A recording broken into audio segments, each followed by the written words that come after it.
Students, we are going to learn our new story, that is the story of a tea. Unit 1.4. We are going to start it on page number 18. विद्यार्थ्यांनो, page number 18 वरचा story of T हा जो lesson आहे हा आपण start करणार आहोत. So take out your books and put your finger on the lines.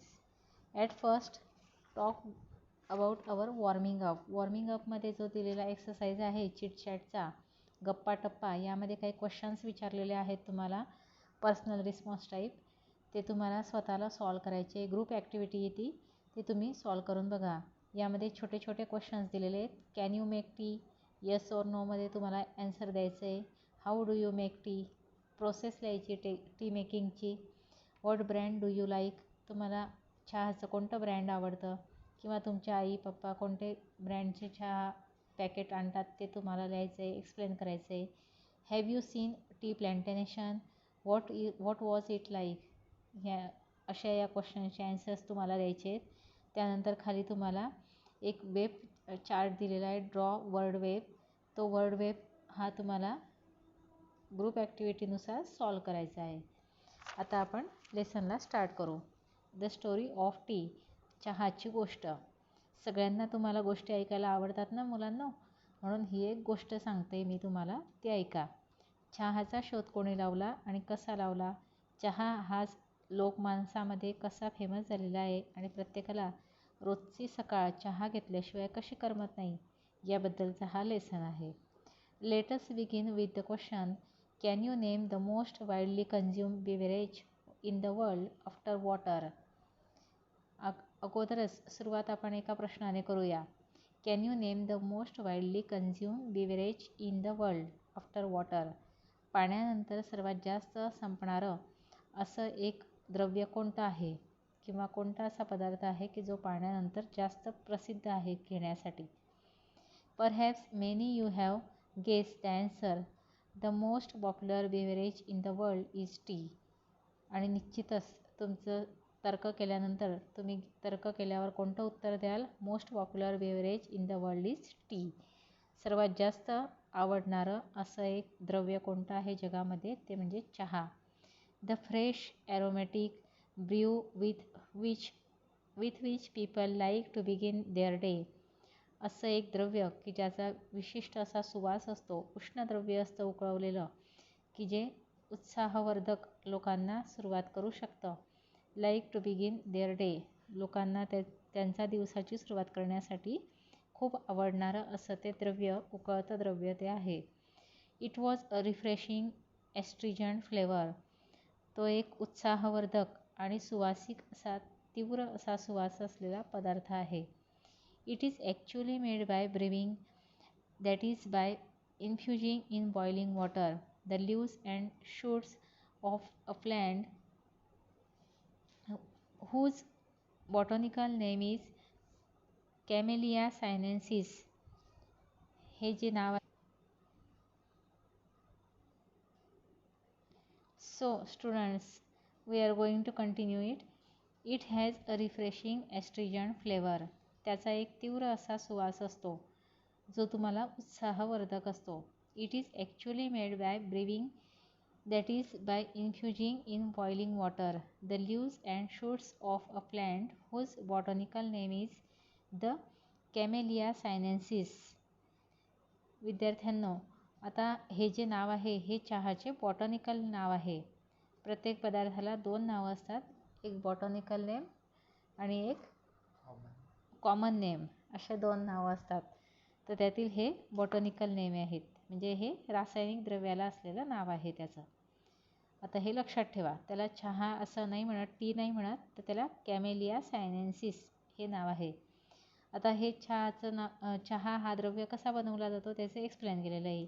It has made, that is infusing in boiling water. एका उकळत्या पाण्यामध्येच्या द्रव्यामध्ये, उकळत्या पाण्यामध्ये हे द्रव्य मिश्रित केलं जातं किंवा मिळवलं जातं. The leaves and shoots of a plant, आणि त्याचे त्या प्लॅन्टचे, त्या झाडाच्या म्हणजेच त्या रोपाचे पानं हे त्या द्रव्यामध्ये, उकळत्या द्रव्यात मिळवले जातात. The leaves are at first dried, cured and processed before they are pack and sold to us. आता हे जे लीव्ज असतात हे खरं तर सुरुवातीला कोवळे पानं असतात किंवा हिरवे पानं असतात. ते नंतर वाळवले जातात. The leaves are at first cut dried. ते अगोदर कापले जातात, ते ड्राईड केले जातात, वाळवले जातात सावलीमध्ये. Curl and process before they are pack and sold to अस.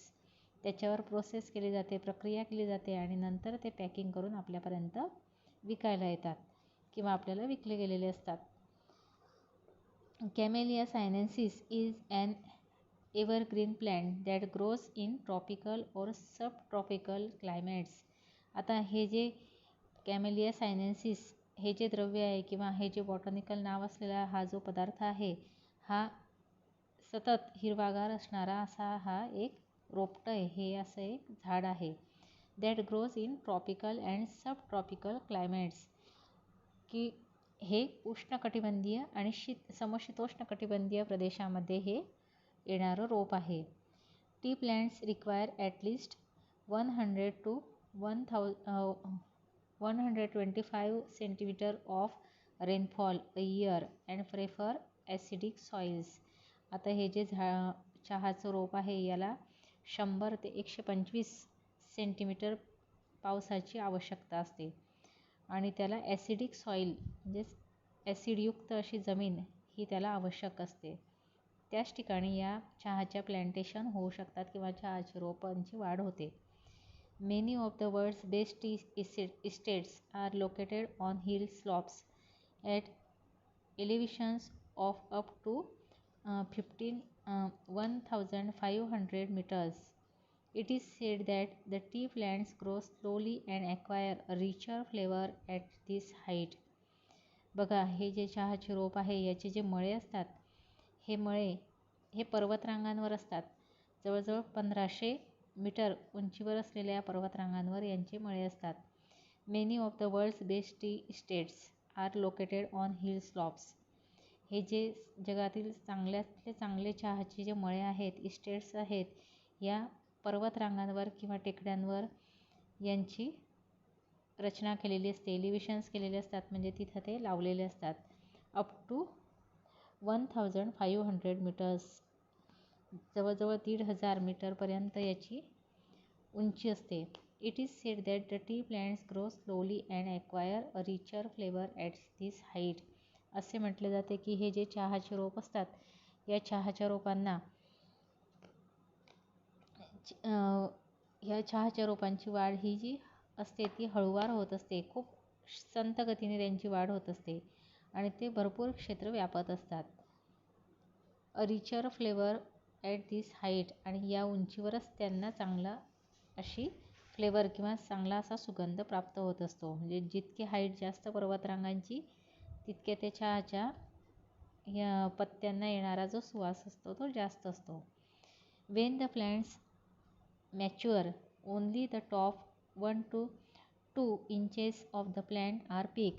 ज्यावेळेस ते प्लॅन्ट असतं, ते जे रोप असतं, हे याची पूर्ण वाढ होते, मॅच्युअर होतं ते. त्याची वाढ झाल्यानंतर फक्त 1 ते 2 इंचावरचे जे पानं असतात, हे पानं त्याचे तोडले जातात आणि ते पिकअप केले जातात, म्हणजे तो तोडून ते खुडले जातात. This buds and leaves are called flushes. हे जे त्याला येणारे जे कळ्या असतात किंवा त्याला येणारे जे कोंब असतात, हे कोंब आणि पानं यांना फ्लशेस असं म्हटलं जातं. म्हणजे ते त्याचा असलेला तो कुच्चा असतो. A new flush appears on the plant every 7 to 10 days during the peak growing season. Peak growing season जे असतं किंवा पानं तोडण्याचा जो सीझन असतो, चहाचे पानं गोळा करण्याचा सीझन, या सीझनमध्ये 7 ते 8 दिवसांमध्ये, 7 ते 10 दिवसांमध्ये नवीन पानं पुन्हा येत असतात. म्हणजे नवीन पानं तोडल्यानंतर एक राऊंड मारून परत येईपर्यंत पुन्हा त्या झाडांना नवीन पानं आलेली असतात.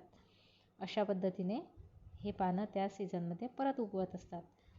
Left to grow on its own, the tea plant may actually grow into a small tree. जर ते त्याचं वाढत होत असेल त्या रोपाची, तर हे जे चहाचं जे रोप असतं हे ॲक्च्युली हे छोटंसं झाड असतं, छोट्या पद्धतीचं झाड असतं ते.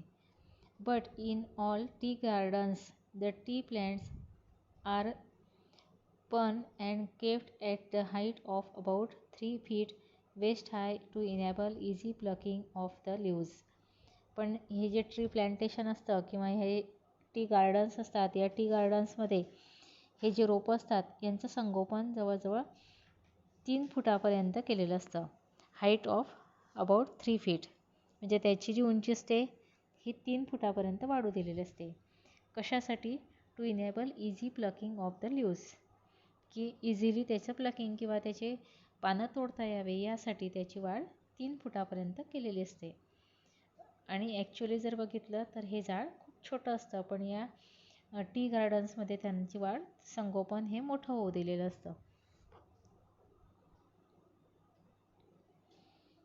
The teas we buy are usually classified according to their leaf size. आज जे आपण चहा खरेदी करतो, हा चहा पॅकिंग केलेला चहा, हा चहा त्याच्या लीफ साईजवरून म्हणजे त्याच्या पानाच्या साईजवरून आपण त्याला ओळखत असतो किंवा त्याला खरेदी करत असतो.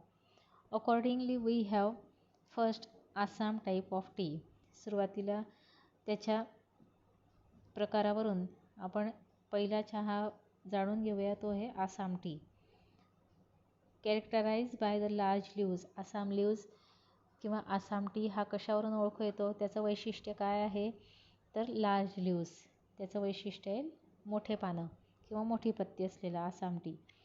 Second is China type, China पद्धतीचा किंवा चीनमधील. Characterize by the small leaves. त्याचं वैशिष्ट्य आहे छोटे पानं असलेला. And third is Cambod tea, characterize by leaves of intermediate size.